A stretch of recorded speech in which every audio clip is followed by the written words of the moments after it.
Hey, folks, welcome to the Been There, Done That podcast. I'm Steve Bussey. For some of you young ones out there, I'm Grandpa Bussey. Those of you who try to insult me, and I proudly embrace the moniker of Grandpa Bussey. So, look, I've got four grandkids, but if any of you don't have a grandpa out there kicking around to talk to sometimes or to tell you things, hit me up, man. Give me a shout. I'll be your Grandpa Bussey. So, welcome to the Been There, Done That podcast. Today is Tuesday, and I have no idea what the hell the date is, February something. And today I'm going to talk a little bit about since it's Been There, Done That podcast, I'm going to talk a little bit about my drinking years and my journey from partying to sobriety. I've not always been the handsome, healthy specimen that you see before you today. It took a lot of work, and so we're going to talk about that a little bit. Look, that's the badge from the Air Force Office of Special Investigations. That's a badge I was proud to carry for 12 years. Before that, I was an Air Force cop for 8 years. My dog wants something. Go lay down, Caesar, baby. I'll be with you in a little while. For the Air Force Security Police Law Enforcement Specialist. I was a reserve sheriff's deputy on a sheriff's department. I was a private investigator. I was a death investigator for our local medical examiner's office for a while. I was corporate loss prevention for a while, and so I've just done a lot of things. Been there, done that. For a year, I was the umpire in chief for Florida State AAU baseball, travel ball. Did a lot of tournaments. Go, Caesar, go lay down, buddy. Come on. You see me? I'm tied up here, baby. You can't beg for attention when you see me doing something else with other people. So my dog gets jealous. He gets bad anxiety. And I love my baby. He's my service dog, and I love him. But he gets a little cranky, and he gets a little jealous sometimes. All right, look, we're going to talk today. I'll talk 15, 20 minutes about my journey from partying to sobriety. It took about 43 years to do. And then we'll do some audience interactions, and I'll take some questions and stuff. You're tuned into the Been There, Done That podcast with Steve Bussey, your host for today. We don't have the full setup going yet. When we really get going, we're going to have multiple cameras. We're going to have guest hosts. We're going to have guests. My brother, Harry Scary Uncle Larry, 100% disabled vet's going to be with us. Jerry's going to be in the studio running the video mixers, the camera mixers, and the audio, the board. So we're going to have a lot going on. In the meantime, I'm doing these little short hits, 1 hour lives, and just talking to people and getting to know you. And I'm also learning all this technology. So anyway, here we go. My journey from partying and drinking to sobriety. I started in about 1974 drinking, and I drank hard. I did a lot of binge drinking, but I drank alcoholically, as we say, but I don't think that I was an alcoholic yet. Alcoholism is a progressive disease, and sometimes it takes a while to get to you. And at some point, heavy drinkers, regular drinkers, heavy drinkers, if you got alcoholism in you cross this invisible magic line, I guess is the best way to say it. And I did eventually. When I started drinking as a teenager in high school, I partied. I took a lot of chances and risks, and that I shouldn't have. But I go a week or two without drinking. I didn't have any physical withdrawals. I didn't have any mental or emotional withdrawals. No psychological attachment really. And then on December 1st, 1976, I went into the Air Force. 6-week basic training, and I wasn't jonesing for a drink, or I smoked pot before I went in, but I wasn't jonesing for a doobie or anything, and so there was no real psychological connection, no physical addiction or dependence, and so I was pretty good, and then I started my military career as a cop. And back in the late 70s, coming off of Vietnam and stuff and starting out the all-volunteer force, there was still a lot of heavy drinking and smoking and joking and cussing and manly stuff back in the 70s in the military. And I got wrapped up in all of that and the law enforcement aspects of it. And see one of my badges. And drank hard, smoked hard, excuse me.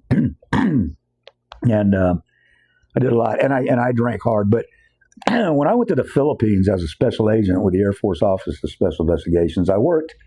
Well, when I went in the OSI in 1984, started my agent career for 12 years in 1985. I did undercover narcotic work. I ran undercover drug cases at the base I was at, and I went to other states and other bases working undercover drugs, and I had a lot of fun. Did a lot of partying. Did a bunch of partying. But, and then I went to the Philippines as the non-commissioned officer of tactical counterintelligence collections. Hey, Charles, Patrick, Tony, Lisa, Lois, hey, all you guys. We're going to get into some audience interactions here in about 15, 20 minutes if you want to stick around, and I'll take questions and stuff and read off some of your comments. So I was working tactical counterintelligence. Well, in August of 87, there was this huge coup. They were trying to overthrow President Cory Aquino. That guy was the most violent coup in the history of the Philippines at the time, and I was out there in the middle of that. And then in October of 87, the New People's Army, the NPA communist insurgents, carried out their first coordinated attack around Clark Air Base, and they killed American servicemen. And then after that, they started blowing up our shit. And so I ended up going out in the field quite a bit with elements of Philippine Army intelligence units and Philippine constabulary. And my characterization of it is in the cities and towns and barrios, it was more urban combat, or not door-to-door stuff, but it was more terrorism. And then when you got out in the countryside into the provinces, it was more of a asymmetric Vietnam-style war. And good morning, Kelly. And so, hey, old timer, how you doing? Ford Tech, Gravy Davy, I'm doing great, brother. We're going to do some audience interaction and questions and stuff after a while. So when I went to the Philippines and started doing all that, that's when the drinking really got heavy. That's when I really crossed the line. Now, I had drank alcoholically before that, at card games and parties and all that kind of stuff. Binge drinking is the way I characterize it. But Philippines started my daily drinking, and the stress, the fear, the stress, all those things you live under when you're in that type of environment, a constant terrorist environment. You're out there with the military. You're going in the mountains and the jungles and all that stuff. That the fear, the constant pressure and stress, and then worrying about your family. I was on a hit list. The CIA picked up information in Manila that about 10 of us were on a hit list. And living under those conditions, that stress for most of 3 years,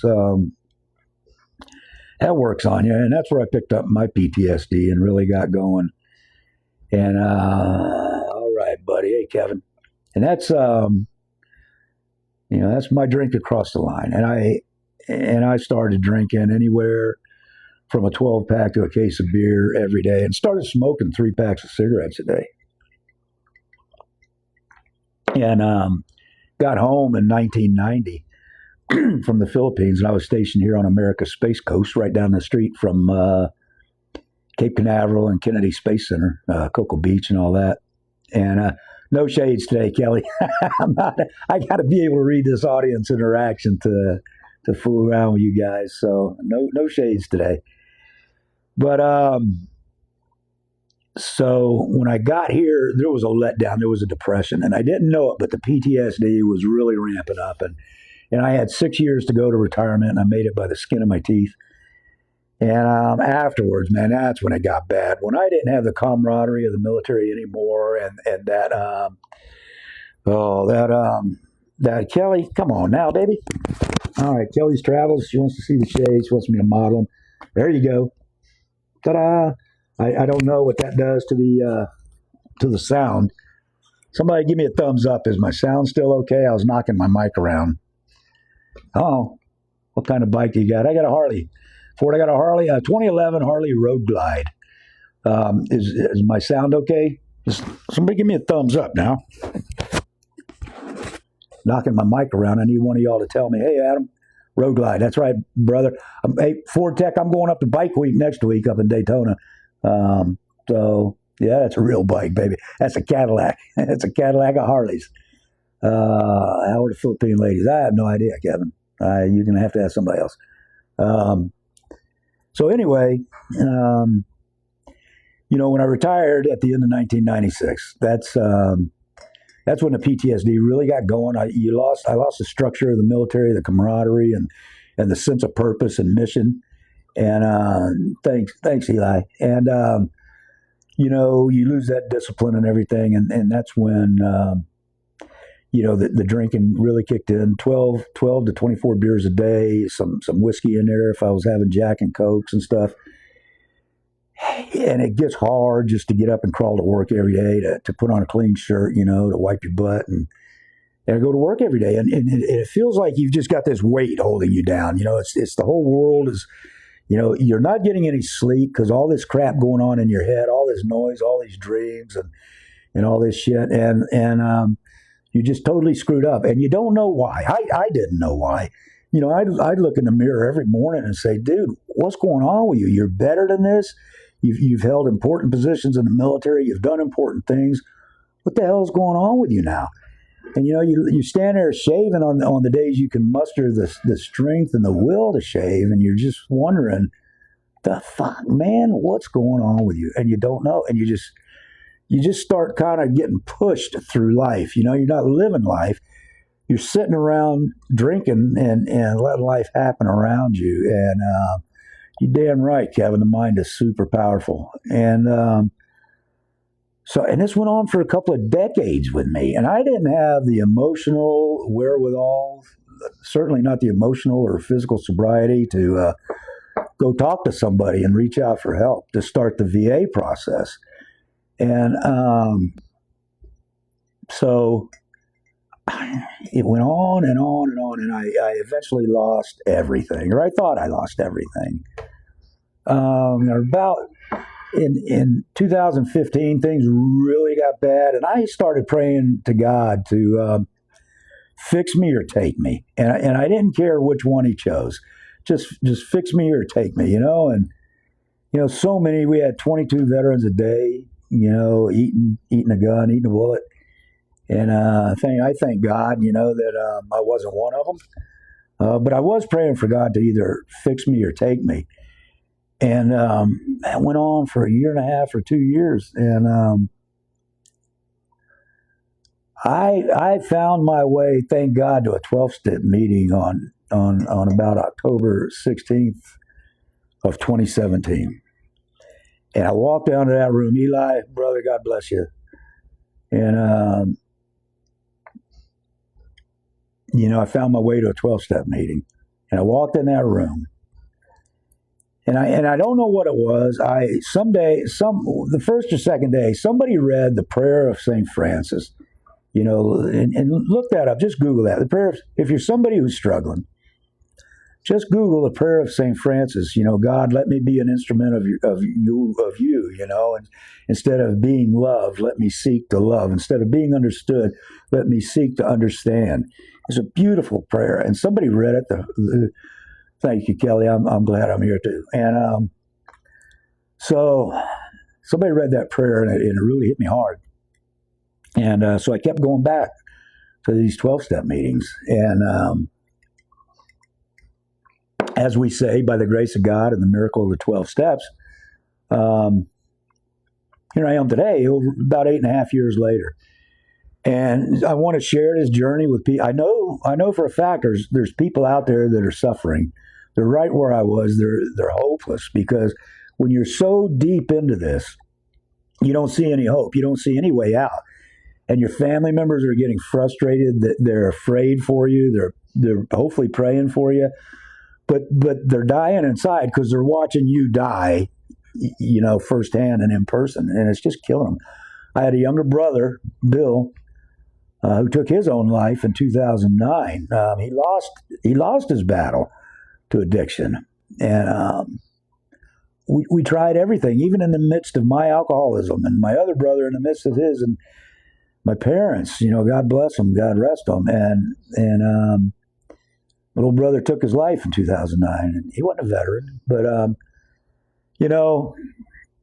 so I know there's people out there struggling. There's GIs out there with PTSD. The family of an addict, hang on, Kelly, and pray. pray and you get on your knees and pray till they're bruised and bloody. I'm a believer in the power of prayer.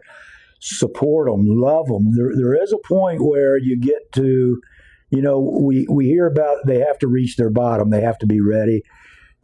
Are we enabling them or to keep going? Are we enabling them in their addiction, or can we help them hit bottom? And man, there's psychologists and psychiatrists who disagree about that stuff. There's people in the rooms who disagree about that. I can tell you that most of my family stuck by me. They loved me. They didn't give me money. They didn't, and but they prayed for me. A mother's prayers. And sometimes it doesn't work out well, and sometimes it catches up with you. And when I was in the midst of my drinking and my PTSD, let me finish my thought here a second.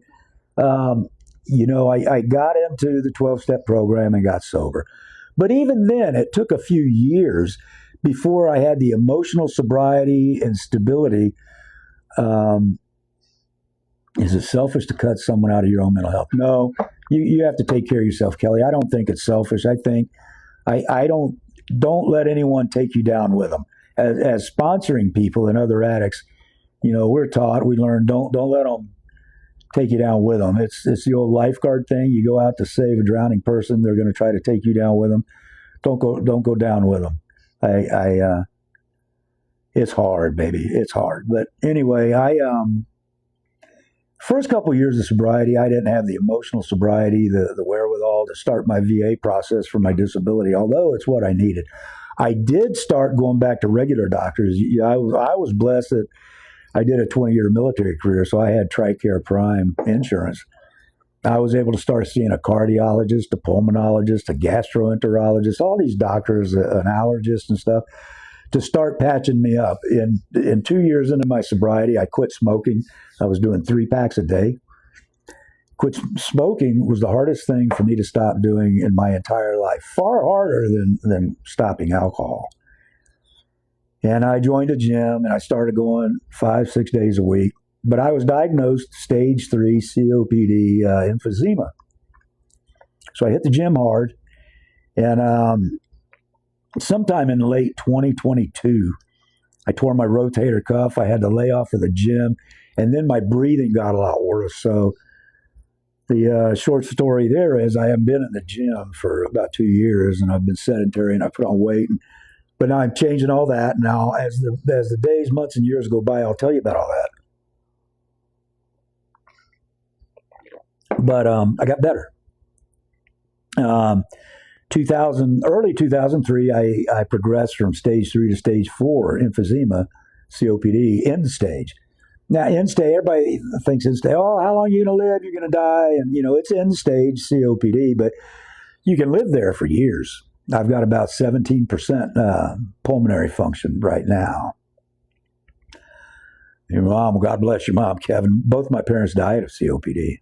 And I watched them, and it wasn't very pretty. But I can live for years more with this end-stage COPD. But I finally, in 2021 and 22, somewhere in there, I finally had the emotional sobriety after working with a couple of sponsors to start my VA process. And I started the VA disability process. And that hurt. I mean, you got to collect all your paperwork and start going back through it again. And all those feelings are still there. And then, I tell people readily, and for an hour and a half, I sat with a shrink during my CMP exam. Kelly, far too familiar. My dad, yeah, I know, started going down that path. I understand, honey. If you can't handle it, we can only handle what we can handle. Don't let anything take you down with them. But anyway, when I did my compensation and pension exam for PTSD, they call it a CMP exam, I sat there with this lady shrink and I cried for an hour and a half. I cried my way through this exam. I'm not embarrassed to say that. And most of it was because of what we talked about after my retirement, my life from retirement or from the events that caused or started my COPD in the 80s. From that period until sitting there that day with that shrink, describing my life, job after job after job. The marriage is gone. The house gone. All this. I living with my daughter because I couldn't put a roof over my own head, borrowing money from her for cigarettes. I didn't feel like a man. I was less than a man, in my opinion. And so I cried my way through that examination. And so they came out and awarded me an 80% disability rating. There's some other physical stuff, too. And right now I'm compensated at 100% for what they call individual unemployability. As better as I've gotten and sober and stuff, I still don't work and play well with others. I've still got the PTSD, the persistent depressive disorder. I'm on antidepressants. I've still got anxiety. I've had panic attacks, and all these things, are a result, I believe, of a few of my 20 years in the military. And I've always said that military service, depending on what you do and where you do it, military service, I think, ages you about 3 to 1 over your civilian counterparts. And Kelly, I thank you. You're sorry that I went through that. Thank you, brother. But it's what we do. I believed in the mission. I believed in the service. I come from a military family. My dad was a retired 30-year Navy Master Chief. He was a veteran of the Korean War and Vietnam War. And he didn't talk about either of those things. My younger brother's a 100% disabled vet, Desert Storm. I've got cousins and nephews who are Marines. My son is a Afghanistan veteran with the Army. My family's military service. This is why I joke around about it being the family business. The history of my family's military service dates back to 1775. And it's just about, as far as I can determine, an unbroken chain, a continuous unbroken chain of service. And so my dad was in the Navy. All right, Kevin. And we were Norfolk sailors. We did most of our time in Norfolk and Virginia Beach. And so it was a long, hard road. And I'm here today. I'm a better man for it, I think. Went to see my cardiologist today. I've had 3 heart attacks and 2 TIAs, the transient ischemic, the little strokes and stuff. So I've had 3 heart attacks. I've got damage to the lower right wall of my heart. And it is very special to me, Kelly. It's very, very special. And I got a lot of medical issues. I beat myself up hard, man. I partied. It was a hell of a ride. And let me tell you something, the old saying that, it's, you dance the dance, now it's time to pay the piper. I try not to bitch because I dance the dance harder than most. And I live to tell about it. So I got to shake the piper's hand. I got to go up and tip the band, and tip my hat. And so, hey, Harry P., well, thank you. Okay, you're not in my fan club. All right, that's, thank you very much. So anyway, I danced the dance pretty hard. So I had a cardiology appointment today, and I was joking around with a little girl in there and made her laugh and stuff. And, she said, "Oh, I'm so sorry, Mr. Bussey." And I said, I did it. I did it to me. And my advice, and I know the young people out there, you're really tired of hearing it. I don't try to speak down to anybody. I don't try to patronize anybody. You're welcome, Kelly. You're very welcome. And she says, thanks for being humble and sharing your story with us. And I'm going to have people on here, Kelly, who are going to share their story. And we're disabled veterans, but we don't want to talk only to veterans. We want to talk to anybody struggling with addiction, alcoholism, any kind of chronic illness, and you're trying to figure out how you're going to live with it. And so we want to talk about all those things. We're all in our 60s, and that's why we call the podcast Been There, Done That Life. And so we want to talk about all this stuff. And I don't want to preach to anybody. I don't want to look down on anybody. I don't pontificate. I don't try to. The only time I look down my nose at somebody is to give them a hand and help them up. That's the old saying. And that's what we want to do here at Been There, Done That. And like I said, in a week or two, we've assembled our equipment. We've got multiple cameras, 4 cameras. We've got our ring lighting. We've got our nice dynamic microphones with wireless kits. We've got our camera mixers. We're going to go out live with multi-cameras. We're trying to figure out now how to get my brother from Suwannee County, Florida, up there live over FaceTime on camera. We'll get that figured out. We're going to have guests in the studio, hopefully experts in their fields, or at least subject matter experts who have lived it. And we're going to do these 1 hour spots with multiple people and live cameras. That's our future plan. Right now, it's primarily just me while we do rehearsals for all this other stuff and equipment checks. And right now, it's just me trying to get this going and trying to meet you and talk to you. So,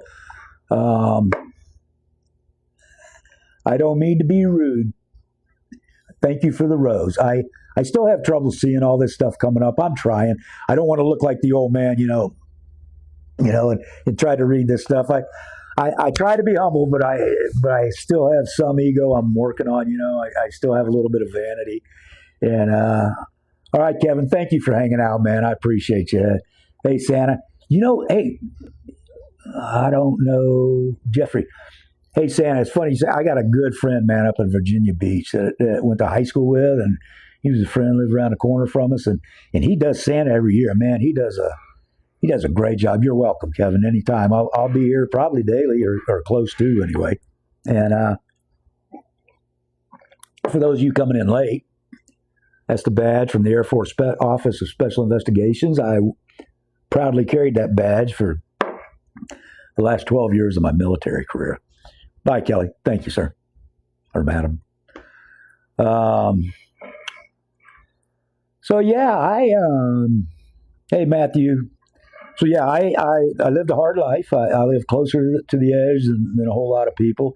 And I partied hard. I 20 years in the military. I danced the dance harder than most. So it's time for me to pay the piper and tip the band. And let's see, what do I give you? Some of the stuff. I've had 3 heart attacks, 2 TIAs. I've got GERD, which is gastroesophageal reflux disease. I got high blood pressure. So I got a lot of stuff going on. AGB7. I got a lot of medical stuff going on. Went to the cardiologist today, and I'm doing real good. My heart function's down a little bit. So the doctor switched some of my medications around. I got to wear this heart monitor thing. I got to do the 5-day evaluation, and they give me this little cell phone that's going to track the information they're collecting. And are you ex-military? Julian Alvarez. I'm retired, brother. I'm retired military, yeah, and I'm at the 100% level right now, disabled. But I was Air Force security policeman for 8 years, and I was an Air Force OSI agent, Office of Special Investigations, for 12 years. I worked undercover narcotics, ran those cases. Julian, you're welcome. Thank you for that. You're welcome for my service. It was always my pleasure. Military, I showed up every day and did my job, and they kept their end of the bargain and paid me every 15 days and took care of my health care and everything. So everybody kept up their end of the bargain. And, the pleasure was my service. And I thank God for the opportunity to serve and for the opportunity to serve as long as I did. So, those are two different things. And I was very bitter when I retired. I had a big chip on my shoulder. And, it took me a couple of decades to get over that. And I didn't know it at the time, but the PTSD was festering and growing and everything. And persistent depressive disorder and anxiety. And of course, I didn't know any of that was going on at the time. And but looking back on it now, with the benefit of hindsight, I think I did some pretty important work. I think it was the most important work I ever did in my life, especially in the Philippines. And as an undercover drug agent and as a guy who ran undercover drug investigations back during the mid-'80s, that was the beginning of Reagan's war on drugs. There had been a war on drugs started by LBJ, by Tricky Dick Nixon and all them, but I got involved with it when Reagan was president. And I think, my military career is some of the most important work I ever did in my life. You know what I had trouble with the transition from military to civilian? A couple of things. In the military, everybody, or nearly everybody, 90% anyway, are mission oriented. You all have the same training, typically the same education level, and you all have the same mission. And everybody's pulling that little red wagon in the same direction. The focus is mission. mission orientation. And when you get out in the civilian world, hi Eli, when you get out in the civilian world, it's not that at all. It's every man for himself. And you civilians are nuts, man. I'm telling you, you civilians that have never been in the military, you're some crazy people. We always talk about being nuts as a military person and coming out with PTSD, and you pop your seatbelt off before you park, and you're always looking in your mirrors when you're driving. They call it counter surveillance. I still do all that stuff. And you're as you're driving, you're looking for escape points in case of terrorist attacks, or you're walking through a store with your wife or your girlfriend. You're seeing people, and you're thinking, all right, I can take him if I have to. Him I can take. That one might be hard. That one's difficult. That one I don't know. And you're looking for escape routes, and you call us nuts for doing all that. And it's a product of our conditioning from years and years and years of living like that. But you civilians are really nuts. It's every man for himself. Nobody gives a damn about the mission. If you go work at Walmart, Walgreens, any of these everybody's there just for the paycheck, only for the paycheck, or for the time off, or for the health care. Nobody gives a rat's ass if that business succeeds. And I know what you're going to say. Some of you anti-corporate folks, you can say, well, they don't care about the employee either. Well, the smart ones do. I mean, if you take care of your employees, they'll take care of you. Plus, if you have a high turnover rate, that turnover costs you money, training and everything, loss of knowledge and skills and everything. So, hey, Water, Miggy Millen and Eli Wilson and Mafiosa. Hey, some of you have been giving me gifts and roses and stuff. Thank you for all that. I'm new to TikTok. I'll readily admit it, and I'm not used to all that kind of stuff. I don't know. Still learning what's going on and how to do it. So if you have more questions about my life, if you're kind of one of the transient folks in and out of this, I was talking about my journey from party days to sobriety, a little bit more about myself. My brother Larry, our producer, director, and engineer Jerry, and another gentleman used to do AM talk radio here in our county, and we were on 2 different radio stations. And it was a lot of fun, and they teach you in radio, every now and then you have to update your topic, and because people are going to be coming and going, getting in and out of their cars, and, at work, they'll be interrupted and can't listen the whole time. So you always renew your topic or refresh your topic for people.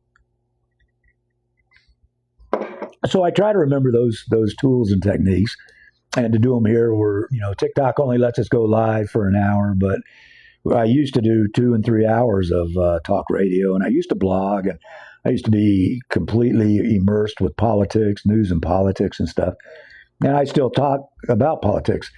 So let me remind you again, when we get our podcast up fully running, we're going to have multiple cameras. We've got a audio board, sound board. We've got our video mixers. We're going to have 2 hosts, an engineer, producer, director, and we're going to bring guests in from time to time. And probably the first 20 to 30 minutes of every hour is going to be our conversation and our topics. And then the last 30 minutes or 25 minutes of the podcast is going to be audience interaction. We're going to take your live comments. Hey, Smots. We're going to take your live comments and answer questions. We've all been there, done that. We've got chronic diseases. We've got chronic diseases. We've been in the military. We've been married. We've been just alcoholics. We've lost family members to tragic death, to normal death. We've just about anything you would want to talk to about. Between the 3 of us, we've been there and done that. If you're struggling, we want to reach out to people that are struggling. We're not financial planners. We're not psychologists. We're not doctors. We're not lawyers. We are just people who've been there, done that, and we can talk about what we faced and how we got through it. That's all. Hey, Bud, good to see you, brother. And that's all we want to do. We don't want to pontificate. We don't want to talk down to people. We don't want to look down our nose at anybody. Everybody's equal in our eyes. If you've got something you're struggling with and want to reach out to us because you think we've been there, done that, we probably have, then go ahead and reach out. You can find us on Facebook, Steve Bussey, been there, done that. I'm on X, YouTube, certainly right here on TikTok. So, and we're going to be expanding those platforms as well. So you can reach out to us in many different ways. And look, I was a special agent for 12 years. I ran informants here in the U.S. and overseas and stuff. I'm not calling you an informant, but if you want to talk to somebody and keep your anonymity, we know how to do that too. And we'd be happy to do it. Hey, William, good to see you, brother. JJ.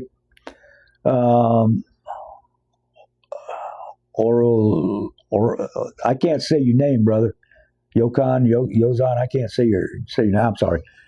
But, in TikTok world, and I'm learning all this stuff, and, I get insulted by some of the young folks out there, and I take it lightly. I take it to heart.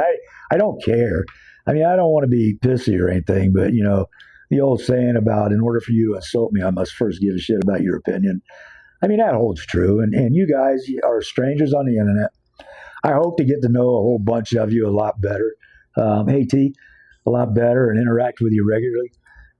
But as far as insults go, it's water off a duck's back. I spent 20 years in military law enforcement. I was raised in a Navy family by a 30-year career master sergeant, veteran of 2 wars. If you're going to insult me, you really got to step up your game, because the way we insulted each other as cops, as agents, as my dad as a sailor, I remember the first time my dad cut me down, man, when as a man to man, and we were at his little brother's funeral, and Dad was in his full Navy dress uniform, an E9, a Master Chief, veteran of 2 wars, Korea and Vietnam, and I had got like 2 stripes on each arm, maybe 3 at the time, as senior airman, and I'm in my full Air Force dress blues, and my dad's older brother asked him, he said, William, how come the Navy only has their rank on one arm and the Air Force has it on both? And my dad looked at me down the row of people. All my uncles were standing there in a row for a group picture. And my dad looked down at me and he said, because the Navy doesn't feel the need to brag. And I mean, it's just one of those digs you do, inter-service digs. And it was my dad was still on active duty for the first 4 years I was in the Air Force. And I knew what it was. It was a dig from man to man, Navy to Air Force. And, hey, Water Bear. And I wasn't going to have any kind of comeback because I didn't want to get in this contest, like your mama jokes. I didn't want to get in this contest with this Navy Master Chief. At the time, I was an E4, so I know what an E9 is. And I wasn't going to play that game. I wasn't going to take the bait. So we did that. That was fun. So okay, look, I'm opening it up. I'm going to stop telling my stories. We'll open it up now.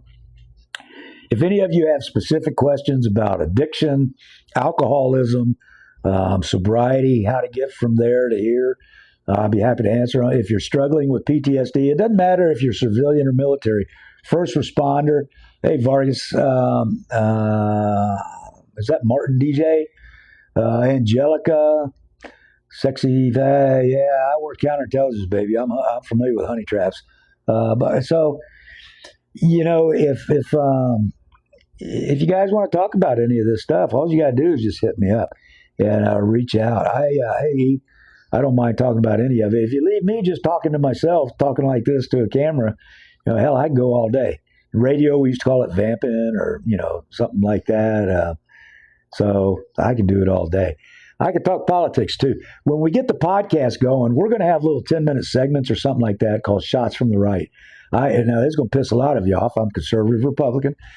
I'm not a sycophant to any leader, to any president, to any congressman. My baby is the Constitution. Not any particular candidate, not any particular politician at all. That's what I'm loyal to. When I took my military oath of enlistment every 4 years for 20 years, hi, Kay. Hi, Virginia. I said my oath to the Constitution. It says, I, Stephen J. Bussey, swear to support and defend the Constitution of the United States against all enemies, foreign and domestic, and to bear true faith and allegiance to the same. So that's where my loyalty is. If you're going to ask me if President Reagan has violated the Constitution, or President Reagan, listen to me, man. Holy shit, talk about an old man. If President Trump has violated the Constitution, he probably has, but no more than any other president, no more than Biden, Obama, etc. And that's why they get spanked by the Supreme Court every now and then. Hi, Rayleigh. And, President Obama was overturned by more Supreme Court unanimous decisions than any president in history. That was Obama. So now, if I'm speaking negatively about someone, the old saying, Mama taught you if you can't say something nice, don't say anything at all. Hi, Holly. So I just said something negative about President Obama. So let me give him a prop. My brother was in the VA system at the time Obama was president, at least in his second term. I don't know about the first. And he told me since that Obama did a lot to fix the VA and made everything a lot more streamlined. So I give Obama props for that. Trump's gone even further and really set us up and really did a good job. Hey, Bobby, Kenya, is that how you say that? So, hi, folks. So, look, if you want flowers, gifts, and stuff, I thank you, folks. I don't know what all this means yet. I'm still learning all the TikTok, but come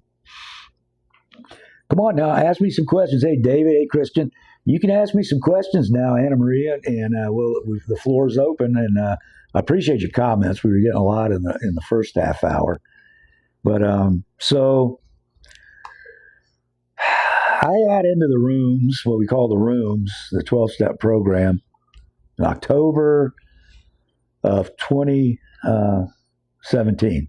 And just for you political people out there and secularists and atheists and stuff, that's 2017 years from the approximate birth of Christ. It's not Common Era and before the Common Era. It's AD and BC. But anyway, I get very political. So 2017, I got into AA. And it was a rocky road. I mean, the first year, they talk about the pink cloud. When you first get into this 12-step program, you'll be riding the pink cloud and you feel good and everything's wonderful. And then it starts getting hard. And they say it's a simple program, but it ain't easy, getting sober. And some guys will tell you getting sober is the easy part. Staying sober is the hard part. As a recovering alcoholic, I have no defense against that first drink except my program. And it was through this 12-step program that I reconnected with God and renewed my relationship with God. Hey, Ray Wolf, good to see you, brother. I renewed my relationship with God, and I eventually went back to the church I went to as a kid, the Catholic Church. And there's been a lot of changes in the Catholic Church since I was there last time. Let me tell you about that, brother. But I feel better by being there. I feel better with my relationship with God now. I say my rosary. I say my prayers. I hit my knees. B.O. Choda. Hey, Caesar, I can't take you out right now. I'm talking to people here, son. Caesar is my service dog, and I love my dog, but sometimes he gets jealous and he gets bad anxiety attacks. Caesar, baby, come on, I can't take you out yet, man. So come here, Caesar. Come here, baby. Come here. So come here, baby. All right, Bill. Good boy. He's a good boy. He's a beautiful dog, man. I love my dog. Hi, Yola. And okay, baby. I don't have any cookies over here. They're over there, and I'm kind of blocked in. But so, what the hell was I talking about? Oh, my religion. I've reconnected with God, and God is the anchor of my sobriety, the pivot point. Without my relationship to God, bring him over. I did, TC. I did. He's right there. He came over, let me pet him. I think he might be ready to go outside. I can't give him a cookie because I'm kind of locked in here. So it's bad studio design. Folks, we're going for a walk. Hang on. Well, not a walk outside or anything like that. So, I reconnected with God, and that's my, he's the anchor of my sobriety. Without God, I can't stay sober. And I don't know if I would want to. And so we got to get Caesar his cookies here. Sometimes he just wants a cookie, and they're all the way over here. Now my hand will get stuck in the box. So, all right, Caesar, come here, buddy. See, can y'all see Caesar? Hi, baby. Can y'all see? That's what he wanted. See, he wanted cookies. This is the most spoiled dog. I love my dog, but I've spoiled him. It's my fault. So I spoiled the kid. So he's an old man like me. My 15-year-old grandson, who was probably 12 at the time, picked him out. We adopted him at the pound, the sheriff's department. Wait a minute, my foot's stuck. at the sheriff's department. And you know what? Somebody told me to be careful walking around on TikTok or doing stuff like that, because something happens and your video shows up on Fail Army or something like that. And so I didn't want to. There's a lot of wires and stuff running around here because we're building this studio for the eventual podcast. Hey, is that Eric? A-R-I-K? I don't know how to say it. It's good to see you, FBGM. Yeah. Look, if you're going to insult me, FBGM, you got to be a lot more creative than that, brother. I spent 20 years in military law enforcement with a bunch of cops, special agents and stuff, and in the civilian sector. You got to step up your game, kid. And so Rick Havens, hey, bud. So, but I started my 12-step journey, and it was good and bad. I mean, I met a lot of great people. The people show up for you. They help save your life. And hey, Jay, special ed, they helped save my life. And I did meetings every day, sometimes 2 and 3 meetings a day. And it's what I needed. People say, you should at least go to meetings and work your program as often as you drink or make time to drink, and if you don't do this and don't do that.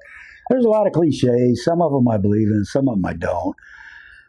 The key is connecting. The key is relearning the right way to live, the right way to have interpersonal relationships, the right way to be a friend, and the right way to have friends, and the right way to treat people. And you have to learn some humility and work on bringing the ego down and all that crap. FBGM.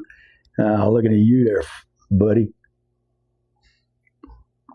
And so I'm telling you, I don't mind insults. They're water off a duck's back. I actually kind of like them because it gives me something to laugh at and somebody to laugh at. And but look, folks, I'm 67 years old, spent 20 years in the military. I worked undercover narcotics, tactical counterintelligence, hung out with cops. And if you want to insult me, you got to really up your game. So, but y'all give me a laugh, and I appreciate that. So,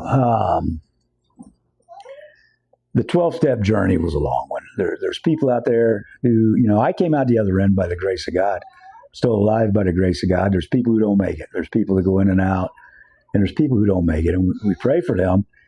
Our motto, it says in one of the rooms, is love and tolerance, and you understand that it's an addiction, it's a disease. Somebody that was in here earlier in the room was talking about, what do you tell family members? How do you tell family members how to deal with an addict or alcoholic? And that's tough. I mean, there's psychologists, there's sociologists, all these people, doctors, lawyers, they differ on how to handle that, and the question is, your mind is always, am I enabling my loved one in their addiction? Am I enabling them to keep going? Or, can I, should I, whatever, hey, Warlock, help them hit bottom. So, because you can't, nobody will or can get sober or clean until they're ready to. And they talk about you have to hit bottom. And then again, some bottoms have a basement. There'll be people who thought they hit bottom, and their bottom has a basement. I've heard that in the rooms before. And so it's a very individual thing. There is no, there is no blanket guidance, I don't think. You got to love them. Hey, Dad, I'm Grandpa Bussy, by the way. So somebody was trying to insult me by calling me Grandpa, I think, and I'm Grandpa Bussy. I embrace that wholeheartely. That's the best position I've ever had in my entire life. With all the things I've seen and done, Grandpa is the absolute best. Grandpa Bussy. I mean, I love my kids too, but being a grandpa's the best. So, what do you tell family members with the addicts? Pray, man. Pray until your knees are bloody, bruised and bloody. Can I request a song? I used to be on AM radio, unknown, so, but I wasn't a DJ. So, look, Kosher, if you want to insult me, brother, you got to step that up. That's so lame. You got to step it up if that was an insult. So, that's it pretty much, from partying to sobriety. And it was a hell of a ride. If you just join me, I don't bitch about it because I dance the dance pretty hard. And it's time to pay the piper, and I got to go up and tip the band and shake their hand and filling pieces. Hey, traveler. And I can't bitch. I've had 3 heart attacks, 2 TIAs. I'm on a lot of medication. I got a lot of disease processes going on. But every night I go to bed, I say my prayers, and I say, God, if you think you can, you grant me another day tomorrow. Thy will, not mine. But if it is your will, I'd appreciate another day. So far, he's 100% waking me up the next morning. And every night I go to bed, I thank God for my day, and I apologize to God if I think I've wasted my day. He grants me that day, he blesses me with it, and it's kind of sinful to waste it if I'm slothful and irresponsible. And there's a lot of time I do that because I'm just tired, or I suffer from depression, PTSD, anxiety. So I don't always have full days, productive days. Although I try to. There was a time I was going to think of a story to tell today, and I can't remember it. So as we're getting towards the end of this thing, 9 minutes, TikTok, those of you more familiar with it than I know that you can only do a live spot for an hour. So we got about 8, 9 minutes left. But this is the Been There, Done That podcast. It's going to be 3 guys who've been there, done that, 3 or 4 guys. We're all in our 60s. We've done a whole lot of stuff in our lives. I've umpired Division II and III college baseball. I was the Florida State AAU baseball umpire-in-chief for a year. I've umpired Division II and III college girls fast-pitch softball. I've refereed high school football, junior high school football, youth football. I've coached youth football. I've umpired some of the best baseball in the world that I think. I had the opportunity as an umpire to call a game with the Italian national team. That was a real treat. I've been a private investigator, a death investigator for the medical examiner's office. I'm a father. I've been a radio show host. I'm a grandfather. I've been there, done that. I've worked undercover narcotics, tactical counterintelligence overseas. I've chased them. I've run from them. I've shot at them. They've shot at me. I've been blessed to do a lot of things in my life. And Bees Archive and Dave Dodge and all you guys, Cinco, thank you for showing up. So I've done a lot of great things. I've had a lot of people in my life die, both natural causes and tragic accidents and war-type deaths. Found myself, I thought as a tactical counterintelligence in the Philippines that I was going to play a lot of golf and go to a lot of cocktail parties. And I did those things, rubbing elbows with Philippine politicians and military leaders and stuff. And I got to do those things. Hey, Medusa, got to do those things. And but I found myself for most of 3 years out in the field with the Philippine Army up in northern Luzon. I went to the tip of the island of Luzon in the Philippines up to Ilocos Norte. And that's where President Marcos was from, up there. Man, that was Wild West up there. And went to the airport, and they had coconut tree logs across the runway because they were afraid of him coming back. And the True Nyan. So, Wayne, how you doing? Good to see you, brother. And so, man, I was stationed in Thule, Greenland for a year, August 1980 to August 81. And I've stood at the top of the world. You'll see some of these pictures if you stay with us over the coming months and years. You'll see these pictures. But I've got a picture of me standing at the top of the world. I'm on this mountain out on a cliff, and behind me and beside me in the picture is the only place in the world where 3 glaciers come together. And I've been there at that spot. I've seen that spot. I've been there. I've felt that minus 40 degree Fahrenheit air on my skin and in my nostrils. And so I've been there and done that.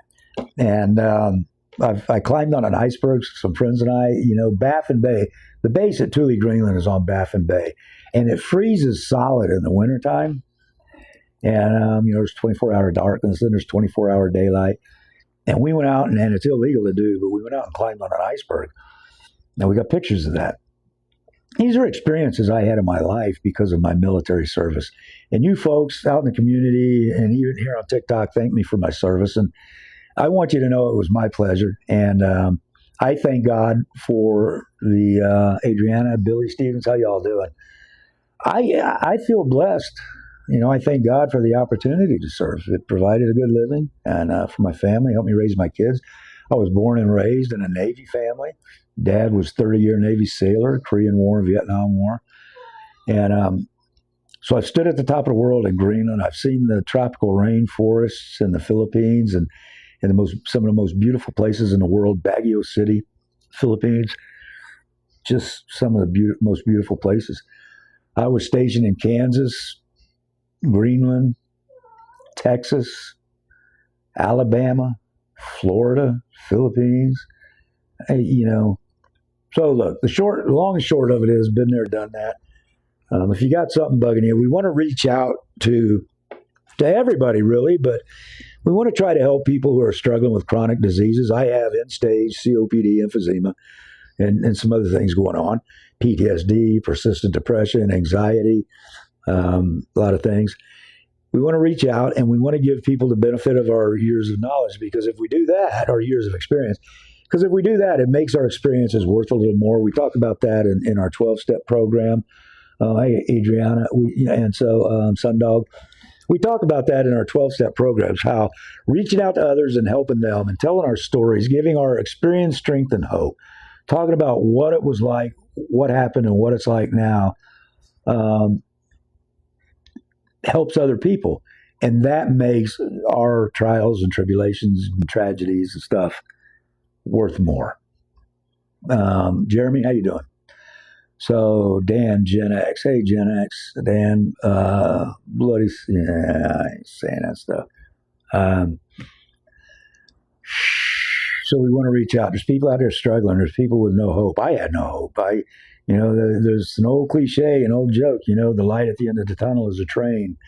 And that's the way my life was. Hi, Jay. Hey, watcher. That's the way my life was.